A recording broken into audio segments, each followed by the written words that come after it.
Ini ada problem. Apa problemnya? Problem pertama, dengan model semacam itu, bapak-bapak mereka ini, lembaga-lembaga yang Bapak Ibu pimpin ini, ditempatkan sebagai subordinasi kekuasaan eksekutif. Saya rasa cara pikir itu keliru. Kalau bapak-bapak dan ibu-ibu memposisikan Mahkamah Agung, Mahkamah Konstitusi, dan Komisi Yudisial adalah bagian dari eksekutif. Nah, cara bapak mereka menyusun itu, menurut saya, kesan saya, ya bapak mereka tidak punya agenda sendiri. Padahal Mahkamah Konstitusi, Mahkamah Agung, dan KY itu melaksanakan kewenangan yang diberikan langsung oleh konstitusi, bukan oleh eksekutif, bukan oleh DPR. Oleh sebab itu, dalam pandangan saya, mestinya visi dan misi yang Bapak Ibu susun sebagai dasar atau landasan mengajukan rencana kerja dan rencana anggaran 2025, sama juga dengan 2024, adalah pada basis kewenangan, basis tugas yang Bapak Ibu peroleh, maksudnya lembaga yang Bapak Ibu pimpin dari konstitusi.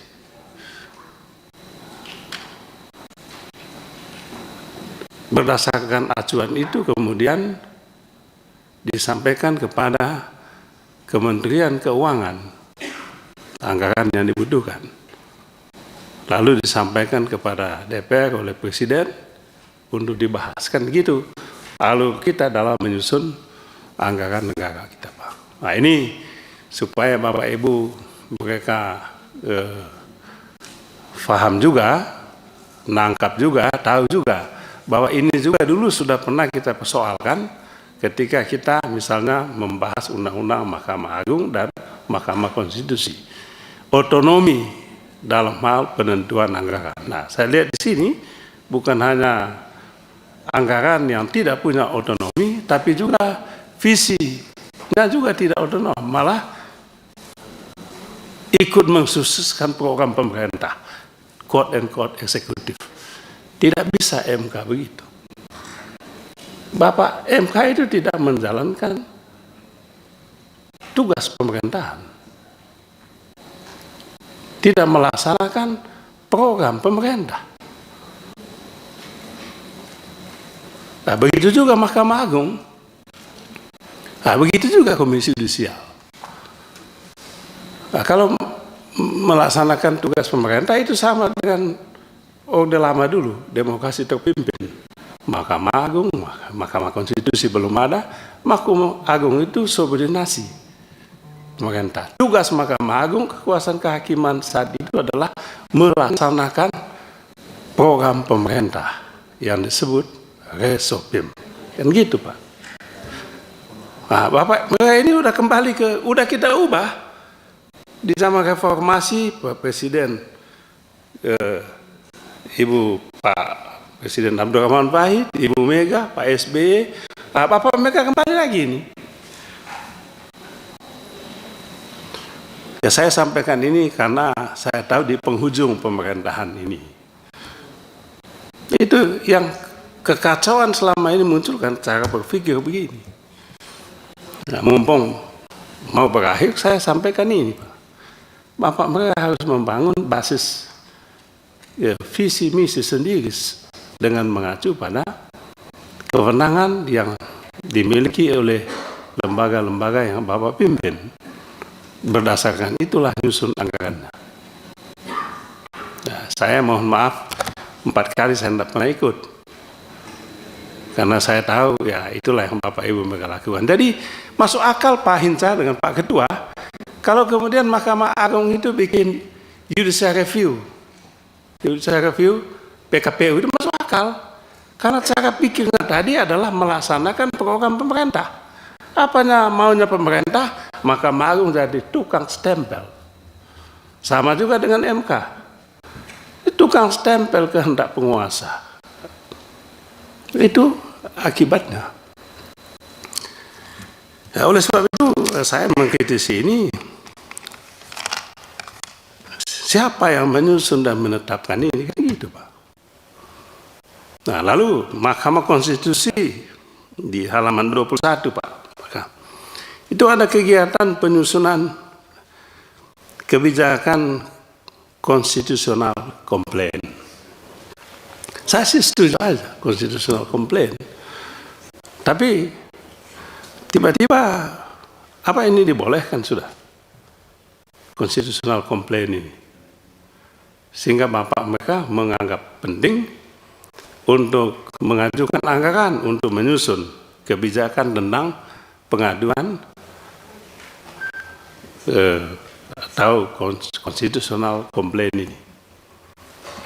Kalau enggak, di mana matchingnya?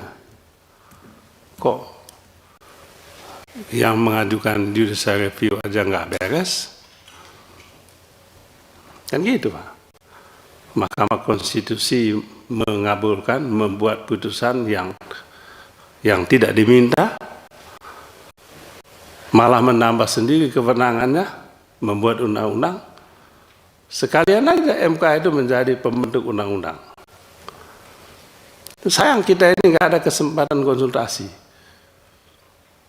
Kan gitu Pak. Oke lah kalau misalnya begitu, tapi konsisten.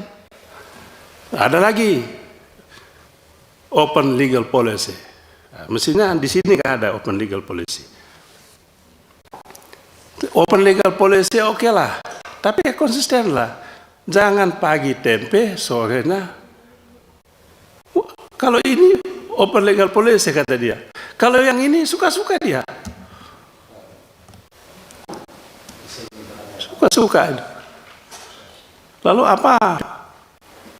Menurut saya Pak Ketua ini mesti di-clearkan yang begini, MK ini. Saya pendukung utama MK, tapi bukan MK yang suka-suka seperti sekarang ini. Suka-suka Pak. Kalau ada hakim MK yang mau nantang saya, ayo debat kita. Saya mau tunjukkan kalian hakim MK yang suka-suka itu. Saya bisa tunjukkan. Nambah sendiri kewenangan. Coba membuat undang-undang. Apaan itu? Dan sampai sekarang pun nggak ada penjelasannya. Jadi justru yang bikin kacau politik itu MK. Yang bikin gaduh putusan MK. Yang bikin gaduh putusan Mahkamah Agung. DPR yang kena dampaknya. Coba Pak, ada dua putusan Mahkamah Konstitusi dan putusan Mahkamah Agung. Mahkamah Agung menerima, mengadili permohonan JR lah, menafsirkan soal usia. Kan gitu Pak. Itu juga Hakim Agung nggak pernah pikirkan dampaknya itu. Udah jelas-jelas dibuat usia 30 itu sejak pendaftaran. Mahkamah Agung bikin usia sejak dilantik. Apa nanti kalau Akpol begitu juga? Menerima perwira polisi begitu juga? TNI begitu juga? Mahasiswa begitu juga? Problem Pak. Oke lah bikin itu. Muncul lagi MK, kan gitu. Pasal dalam undang-undang yang menjadi rujukan PKPU tadi, MK bilang tetap itu hak. Lalu gimana nasibnya ini? Putusan MK tidak membatalkan putusan Mahkamah Agung yang tadi. Kan gitu Pak. Sebagai norma tetap ada dia. Saya tanya Mahkamah Agung, Pak Sekretaris Mahkamah Agung, apakah putusan itu masih berlaku enggak? Coba Pak, masih berlaku nggak? Siapa sekretaris Mahkamah Agung? Siapa sekretaris Mahkamah Agung? Coba jawab Bapak, masih berlaku nggak itu?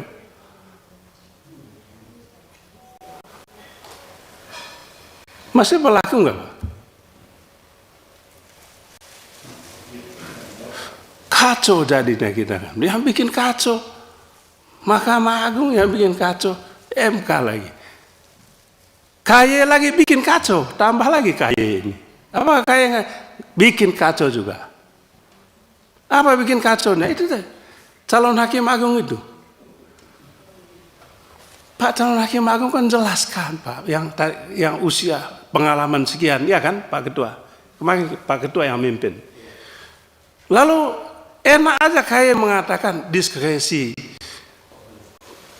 panitia seleksi, boleh mengabaikan aturan. Masa begitu? Saya belajar hukum puluhan tahun Pak.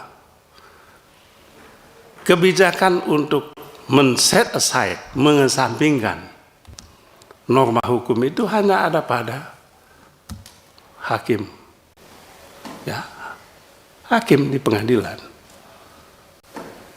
Kalau semua nanti bisa set aside aturan, wah, kacau Republik, kacau Pak. Dan gampang sekali mengatakan ini diskresi panitia seleksi. Ngaconya lagi kayak menyetujui lagi itu. Apa rasa kayak menyetujui itu? Lalu bawa ke Komisi 3, kami lagi yang didamprat di sini oleh publik. Kayaknya diam-diam aja. Kalau kayak mau tanggung jawab, tampil jelaskan itu, jangan ngumpet. Kan gitu Pak Ketua.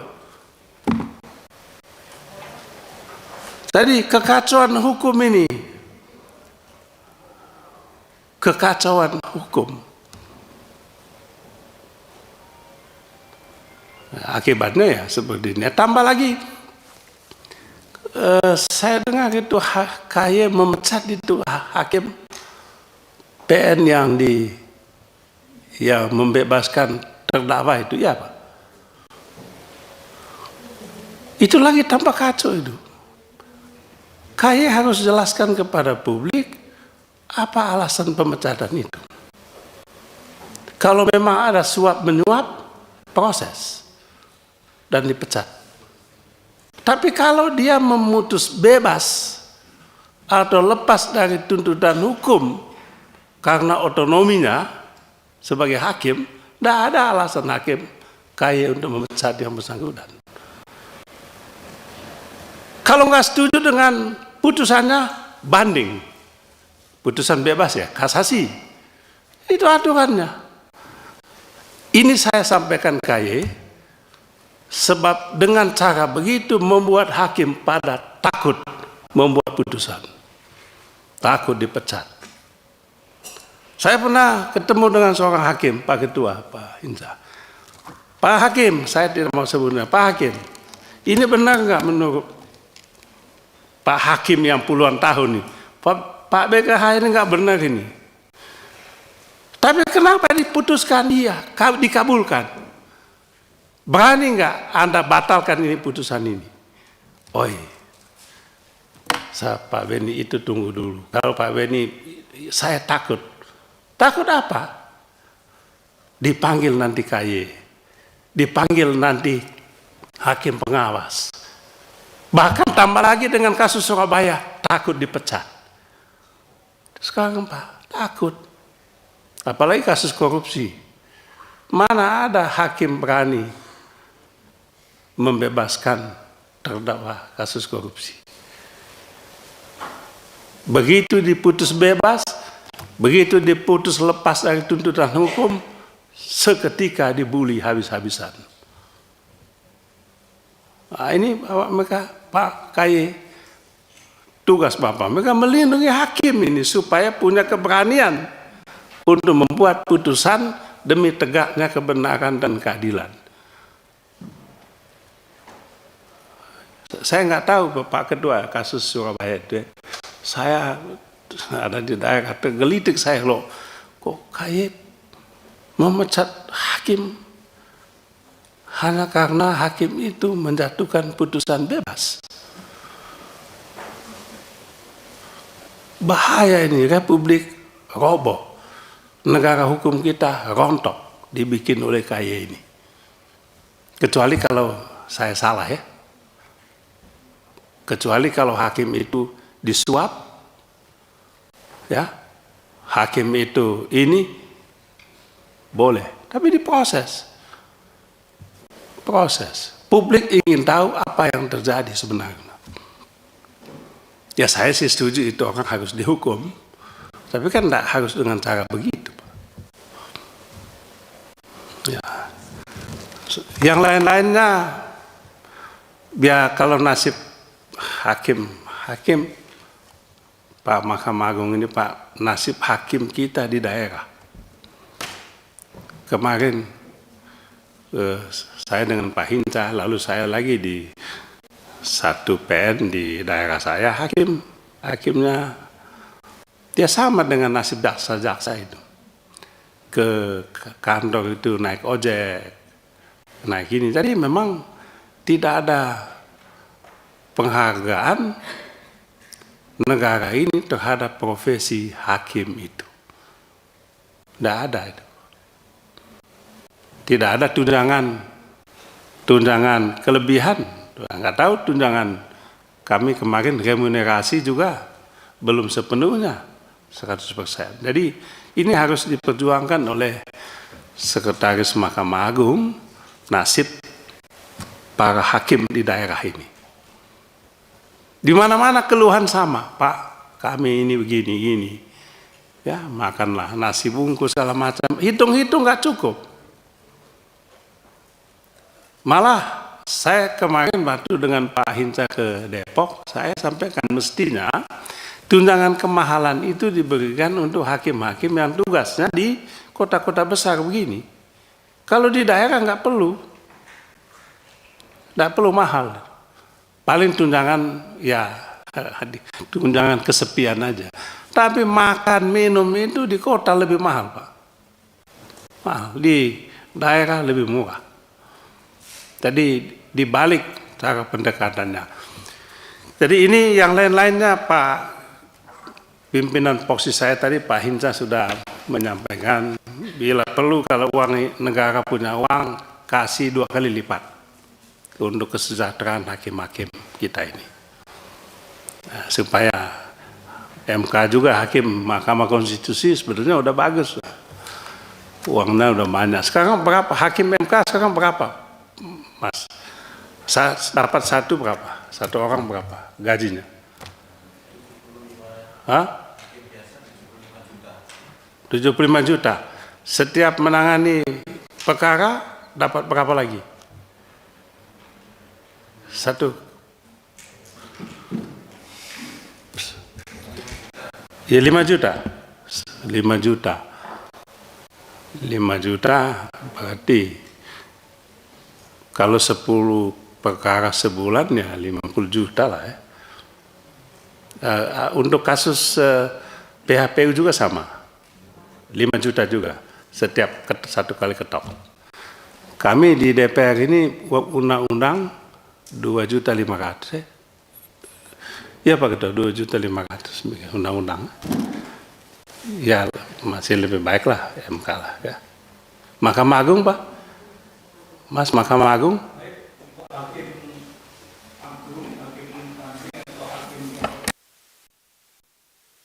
Berapa Pak?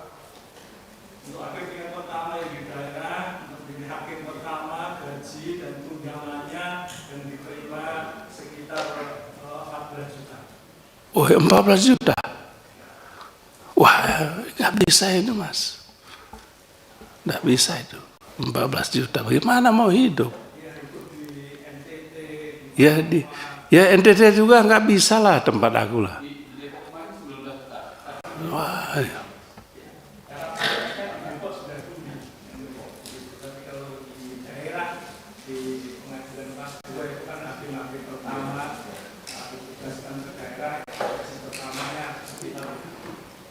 15 juta begitu. Wah, mana? Pak, mesti disampaikan ke pemerintah, Menteri Keuangan ini, Pak. Tidak bisa kita.